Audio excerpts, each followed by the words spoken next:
What do movie theaters, restaurants, and special events in Laurel, Maryland have in common? They've always been good choices for date night throughout the generations.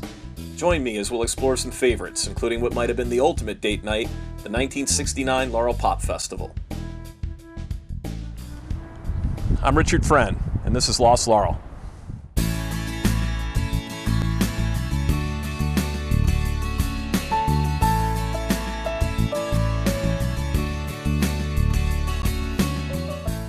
The Laurel Library might seem like an odd location choice to open an episode about date night, but there's a good reason.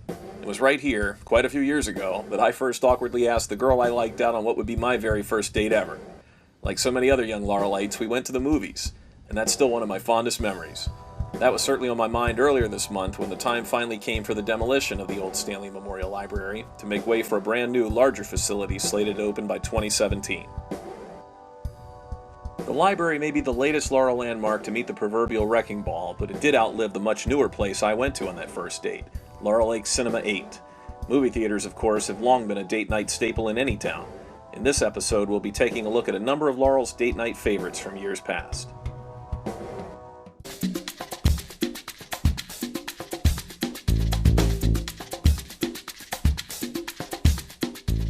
Opened in the mid-1980s, Laurel Lakes was Town Center at Laurel some 30 years before Town Center at Laurel existed, and the northern section was essentially an open-air mall, which included Laurel Lake Cinema 8. At the time, Laurel's newest and largest movie theater, it eventually expanded to a whopping 12 screens by the early 1990s, but by the end of the decade, one fatal flaw had doomed it. It was never designed to accommodate stadium seating, which would soon become standard in movie theaters everywhere. By 2002, plans were already in place to demolish the theater and this entire section of Laurel Lake Center, making way for a new Lowe's home improvement. The newest and largest movie theater in Laurel was, ironically, the first to disappear.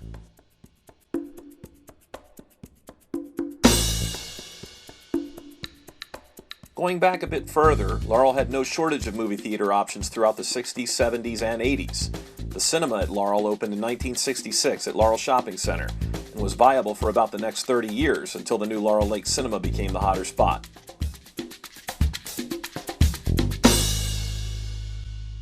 Town Center Twin Cinemas opened in 1970, offering a simple 1-2 punch in South Laurel, but by the late 1980s it was forced to adapt to stay alive, becoming a 99-cent theater showing only previously run features. Now that's a cheap date. Few things could top date night at a drive-in, and Laurel had one of those too. Wineland's Laurel Drive-In opened in 1966, just 1 month before and right across the street from the cinema at Laurel Shopping Center, but it only survived until 1984.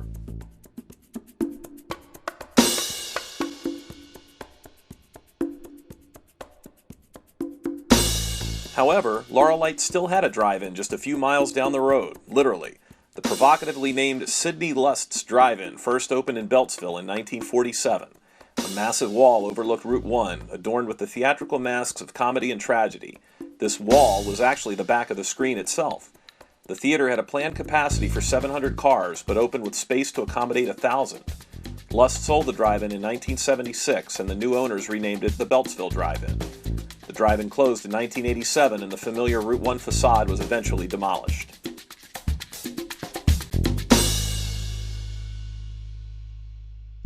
Laurel's oldest theater, appropriately named the Laurel Theater, opened on Main Street in 1929.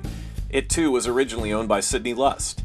Faced with the influx of newer, more modern venues by the 1970s, it famously announced "closed forever" in 1976. But that wasn't exactly true. Carlo Petrucci, who'd purchased the adjacent Pal Jack's Pizza in 1970, reopened the historic theater later that year with a showing of Jaws. However, the Petrucci family had bigger plans for the old building, and in 1977 opened Petrucci's Dinner Theater, the first of its kind in Laurel. Date night took on a whole new vibe as guests could enjoy fine Italian cuisine while watching live performances.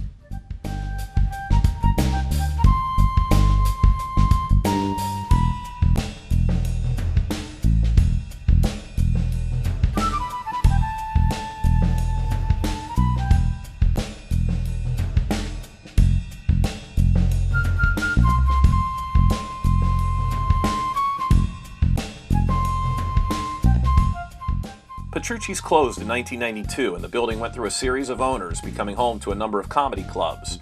Despite some early appearances of future stars like Dave Chappelle, it never really took off. In 2014, the city of Laurel bought the vacant, decaying property and has been soliciting ideas from developers before making any decisions on its future. Let's hope someone decides to breathe new life into it once more and have Laurel's oldest movie house once again become Main Street's main attraction. Petrucci's Dinner Theater is the perfect segue into that other date night essential, food. Before or after any show, dinner is a must. And throughout the years, there's been no shortage of restaurants in Laurel to meet any date night budget. But since we're already here on Main Street, and we've just mentioned the Petrucci family, our next stop has to be Pal Jack's.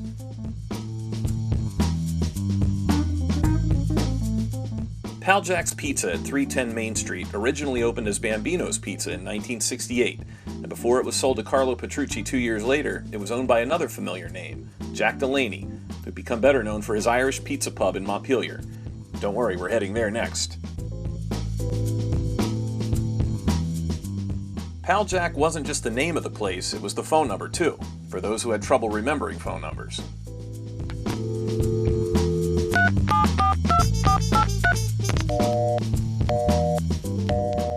The pizza, which was arguably better than Delaney's according to some, was essentially the same recipe.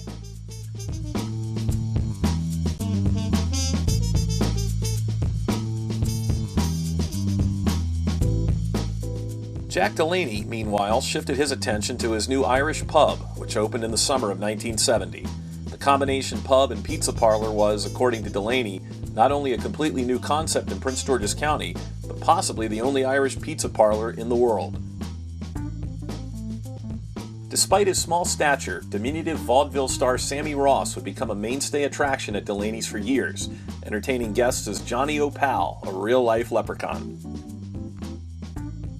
Delaney expanded the bar and lounge in 1979 and added the area's only all-female Irish band, the Hags, as a regular attraction. Live local music would be a regular attraction throughout the pub's existence, making it an even hotter spot for date night.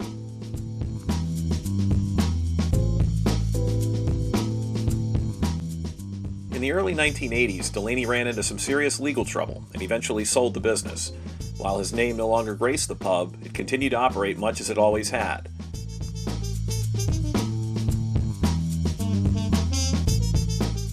That is, until June of 2003, when the pub was destroyed by arson in what was determined to be an insurance fraud case. Sadly, it never reopened and remains one of Laurel's most missed restaurants.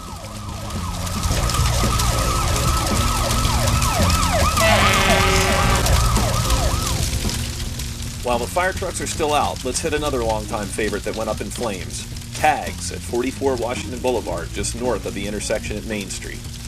A kitchen fire erupted in the early 1990s, closing the popular Italian restaurant forever. Owned by the Tagliatella family for decades, Tags offered classic dining and drinks that drew loyal customers from areas well beyond Laurel.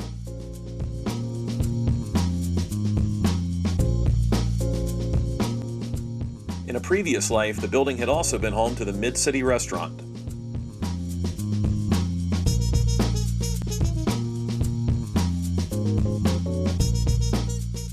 Another site that's seen its share of various restaurants and fires is the current Paraiso Bar and Grill at 143 Bowie Road. Originally opening as the Village Inn Pizza Parlor in 1969, it's been a revolving door of ownership changes over the decades, with many of them being viable date-night dinner spots. Bowie Street Marble Club in 1978, Molly McGee's Food and Beverage Emporium in 1979, Carmen's in 1981, Shakey's in 1983, Lindsay's Pizza and Buffet in 1986, and Captain Jerry's Crab House in 1993. Heading south down Route 197, also called Laurel Bowie Road, another longtime favorite dining spot was De Gennaro's. Located in the Town Center Shopping Center at Conti Road, it opened in 1973, boldly naming itself Laurel's finest restaurant. Known for its Italian cuisine and custom cocktails, De Gennaro's proved extremely popular throughout the 1970s and 80s and remained open until the early 2000s. Its close proximity to the Town Center Twin Cinemas, literally just a few doors down, undoubtedly raised its date night appeal. Laurel has seen its share of date night entertainment over the decades, including a few notable performers at some unlikely venues, but nothing comes close to the two-day landmark concert that was held July 11th and 12th, 1969 at Laurel Racecourse. The Laurel Pop Festival was essentially a dress rehearsal for Woodstock, which was just 1 month later and featured the likes of Led Zeppelin, Frank Zappa, Johnny Winter, and more. I had a chance to visit the site with historian and Laurel Leader History Matters columnist Kevin Leonard, who recently wrote the definitive article on the concert, and Bruce Reamer of erockworld.com, who was actually there that day in the summer of '69.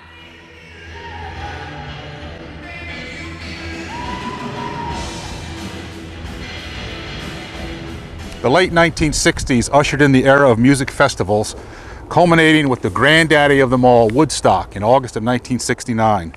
But lost in the smoky haze of 1960s history is the fact that Laurel hosted a pop festival that was attended by 15,000 fans, offered an incredible lineup of some of the biggest performers at the time. In fact, 5 of the groups from the Laurel Pop Festival played at Woodstock the next month, and 7 of the performers are now in the Rock and Roll Hall of Fame. But the Laurel Pop Festival ended in controversy. Local media, especially the Baltimore Sun, ran numerous articles reporting on the progress of the festival. Exciting pop music is coming to Laurel Racecourse, stated one article in the Sun, which also discussed the acts scheduled to appear. It is estimated that their combined output of single and LP recordings exceeds 25 million. The day before the concert, the Laurel News Leader reported that advanced ticket sales have assured the success of the first Laurel Pop Festival that features artists whose names read like a who's who in the world of pop music. The festival ran for 2 days, Friday and Saturday nights, July 11 and 12. Box seats were ridiculously expensive at $10. Reserve seats ranged from $4.75 to $6.75. The first night was kicked off by blues guitarist Buddy Guy, who was inducted in the Rock and Roll Hall of Fame. He was followed by the gospel group the Edwin Hawkins Singers, who were enjoying huge success with their single, Oh Happy Day. The next act was Al Kooper, the ex-lead singer of Blood, Sweat and Tears. Jethro Tull, whose first album, Stand Up, released a few months earlier, was the #1 album in the UK, was next. They were followed by Johnny Winter, who would also perform the next month at Woodstock.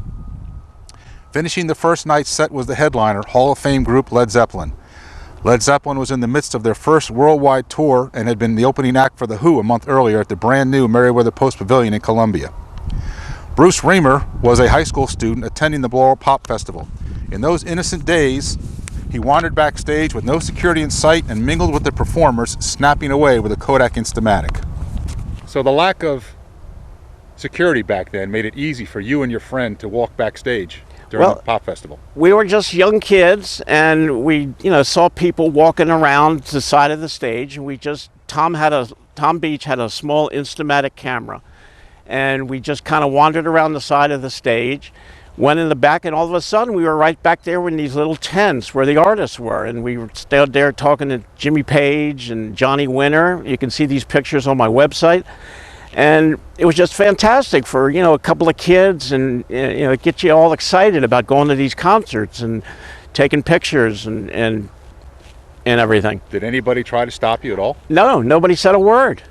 Nobody said a word to us. And then after, 20 minutes of that or so, we took some pictures and we went back out front and watched the show, which was incredible.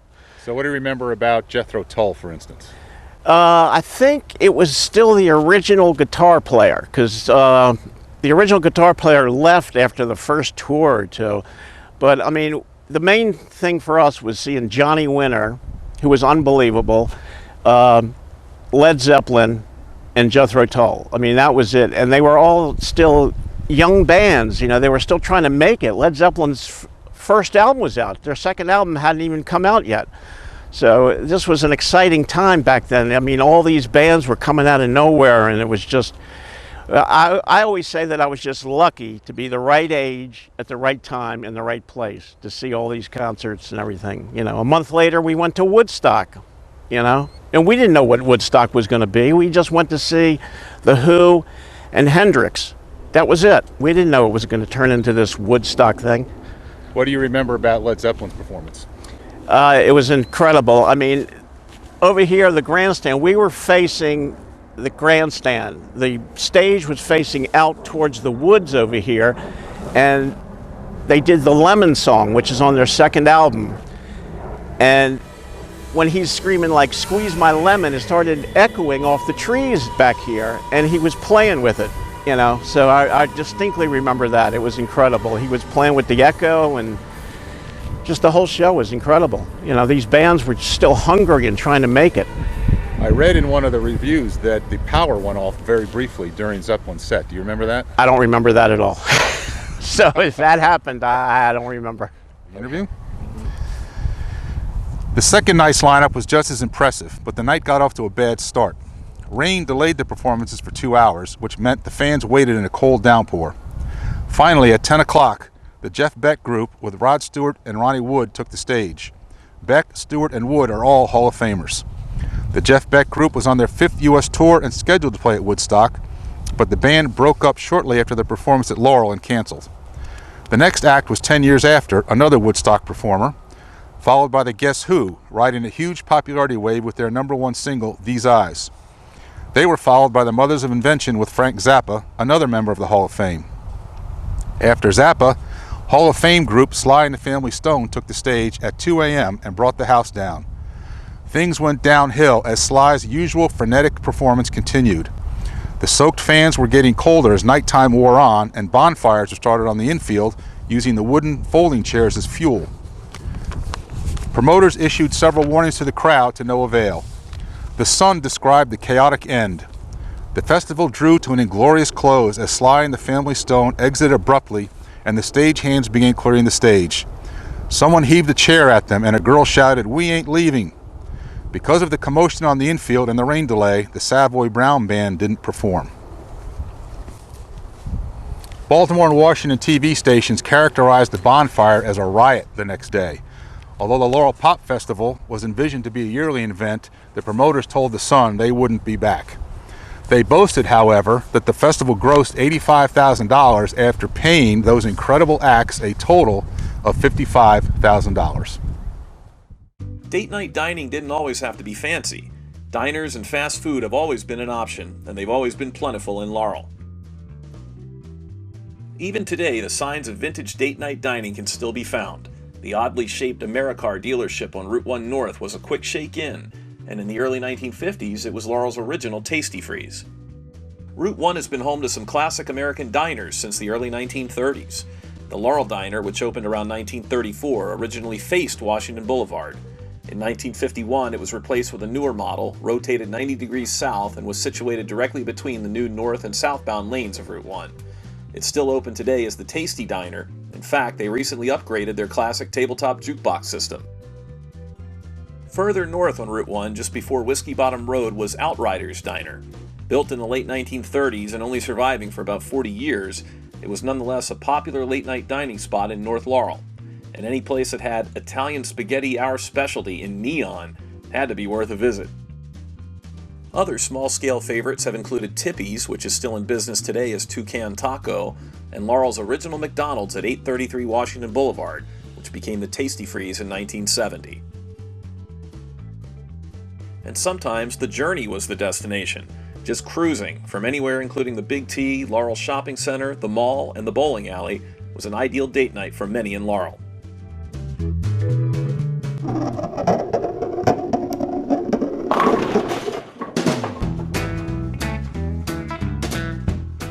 As far back as the 1920s, bowling has been a viable date night or any other time activity in Laurel.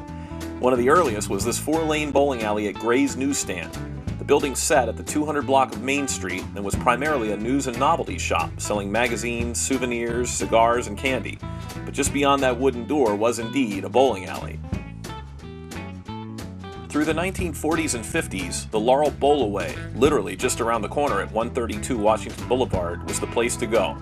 The building, home for the past 2 decades to Laurel Plumbing Supply, was recently vacated. While being remodeled, a few reminders of its earlier life were unearthed. Here's a wooden duck pin that's nearly 80 years old. In February 1961, just in time for Valentine's Day, Fairlane's Laurel opened its doors. The massive 32-lane facility split at 50-50, 16 lanes for duck pins and 16 lanes for 10-pin bowlers.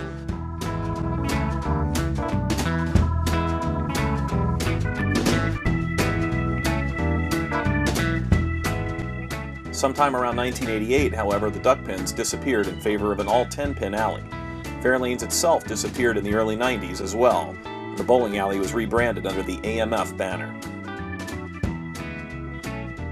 Fears of the old bowling alley finally closing were at an all-time high in 2014, especially at the sight of what appeared to be pin setters being removed. In fact, they were actually being replaced by none other than a discarded set of duck pins from a College Park bowling alley.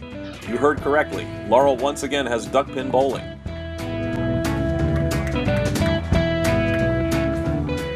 Not only that, but AMF has given the building a much-needed upgrade in appearance, one that includes an awesome retro color scheme with massive hand-painted lettering.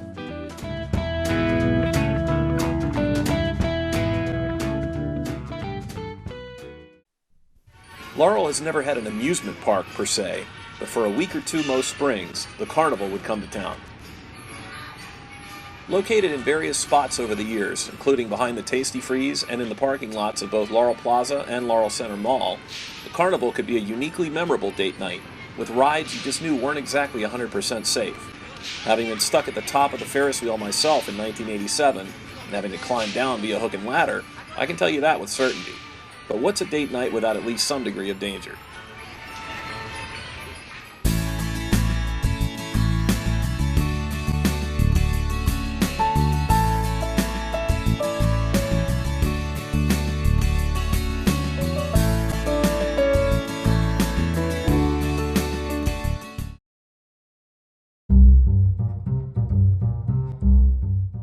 Join me next time for a special episode of Lost Laurel, where we'll revisit the mysterious cold case that haunted the community for 30 years and the bizarre circumstances and coincidences that finally led to it being solved.